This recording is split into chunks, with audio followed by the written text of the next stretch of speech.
भिवानी के ऐतिहासिक भीम स्टेडियम के भव्य प्रांगण में आया हूं। एक जमाने में जिसने ऐसे खिलाड़ियों को इस देश को समर्पित किया जिन्होंने इस देश के तिरंगे को शान से ऊंचा करने का काम किया।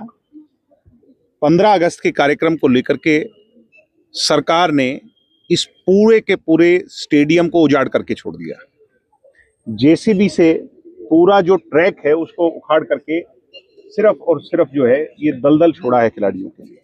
कल यहाँ से स्कूली का कंपटीशन होना है और ऐसे अहम समय पर जब कॉमनवेल्थ की हम परिकल्पना कर रहे हैं गुजरात में अगली बार, और इस बार जो सबसे ज्यादा मेडल आए हैं वो भिवानी से आए हैं।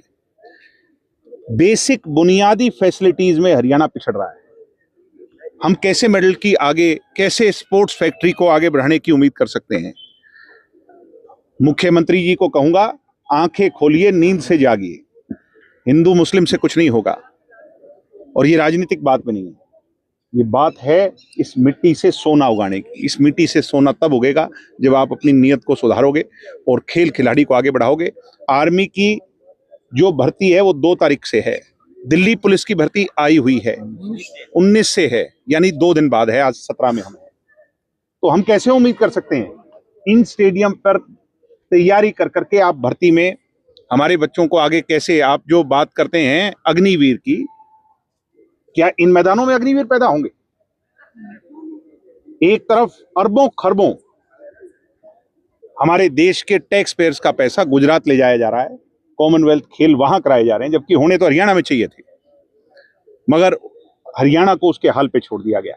आज वो हरियाणा के खिलाड़ी जिसके साथ मोदी जी मेडल दिखा करके कहते हैं ये असली लाल हैं, उन लाल की अगली पीढ़ी की पैदाइश अगर इन मैदानों में होगी तो बहुत चिंता की बात है। इसके लिए मेरे को आज सूचना मिली, मैं आया।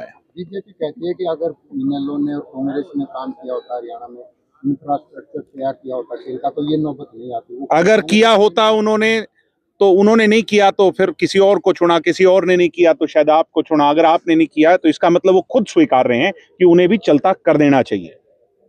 इस बात को तो वो खुद ही स्वीकार रहे हैं, सहज स्वीकार रहे हैं। 12 साल का लंबा टाइम, 12 साल में जो लोग नहीं कर पाए, अगर वो दूसरे पर थोप रहे हैं तो ये तो मेरे हिसाब से बहुत जो है ना नाउमीदी, निराशाजनक बात है। अगर बीजेपी जब ऐसी स्थितियों में खिलाड़ियों को कैसे साथ लेकर के इस तरह अभी हम आए हैं, लोगों से विचार कर रहे हैं कि कैसे सरकार को जगाएं, उठाएं।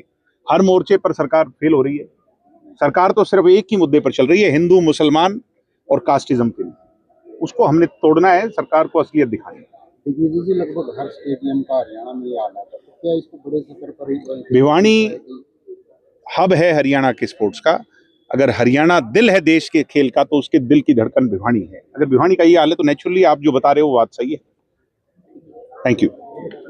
खिलाड़ियों के लिए सर, जो प्रोफेशनल खिलाड़ी हैं उनके लिए एक सिंथेटिक ट्रैक बनाया गया है, वहाँ पे किसी और को अलाउड नहीं है, और वहाँ पे भी सिर्फ एक ही ट्रैक है जिसमें बच्चों की पूर्ति हो ही नहीं पा रही है। उसके अलावा जो एक ट्रैक है जिसमें डाइल्यूट होता है, भीड़ डाइल्यूट होती है, तो वो ये ट्रैक था। 15 अगस्त के चक्कर में इस ट्रैक को इतना अच्छा कर दिया गया था, उस फंक्शन के लिए इतना अच्छा कर दिया गया था 15 अगस्त से पहले, लेकिन जैसे ही 15 अगस्त का फंक्शन खत्म हुआ उसके बाद इस ट्रैक को, वो ट्रैक्टर है, पानी सब कुछ निकाल दिया गया था, उस ट्रैक्टर को किसी ने नहीं चलाया, किसी ने ना कोई सूद ली है, और इसको जेसीबी से उखाड़ उखाड़ के इसके गड्ढे कर दिए हैं, इसकी बुरी हालत कर दी है। इसमें चल भी नहीं सकते आप, भागना और दौड़ना तो दूर की बात है। अगले महीने अग्निवीर की भर्ती है, वो बच्चे कहाँ प्रैक्टिस करेंगे?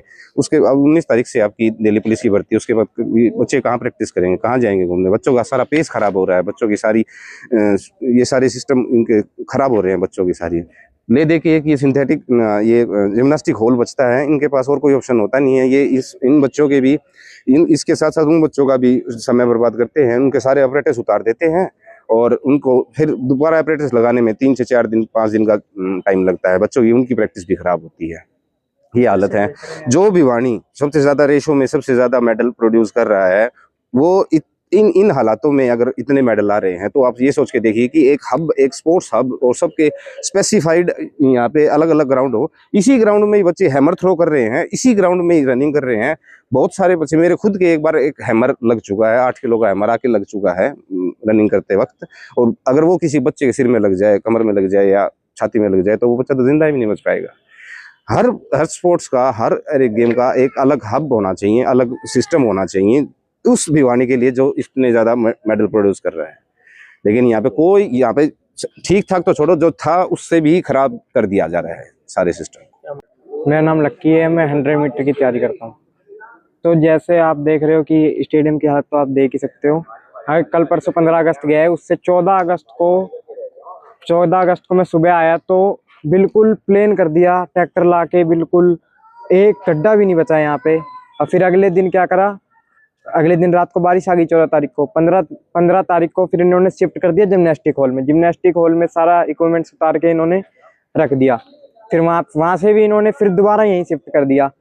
उसके बाद फिर सारा खत्म हो गया। उसके बाद इन्होंने ऐसे ही छोड़ दिया। न वॉशरूम में कोई सुविधा है, उसमें वो भी सड़ता रहता है, कोई उसमें ना कोई सफाई होती है, ना कुछ होता है, ना पानी आता है, और ना ट्रैक, हर जगह जगह गड्ढे हो रखे हैं। और बारिश आती है तो बिल्कुल खत्म हो जाता है, मतलब पानी भर जाता है, कोई कर नहीं पाता है यहाँ पे। और अगर हम सिंथेटिक ट्रैक पे जाते हैं, उसके सिंथेटिक ट्रैक पे अंदर जाने नहीं देते, कि बोलते हैं कि जो गेम वाले बच्चे एथलीट हैं वो करते हैं, और जो बाहर हैं उस पे सारे बच्चे करते हैं, क्योंकि यहाँ पे पानी भर जाता है तो वहाँ पे भीड़ बढ़ जाती है, तो एक दूसरे से टकराते हैं, तो फिर सबकी पेस खराब होती है और चोट लगने का खतरा, इंजरी होने का खतरा भी बढ़ जाता है।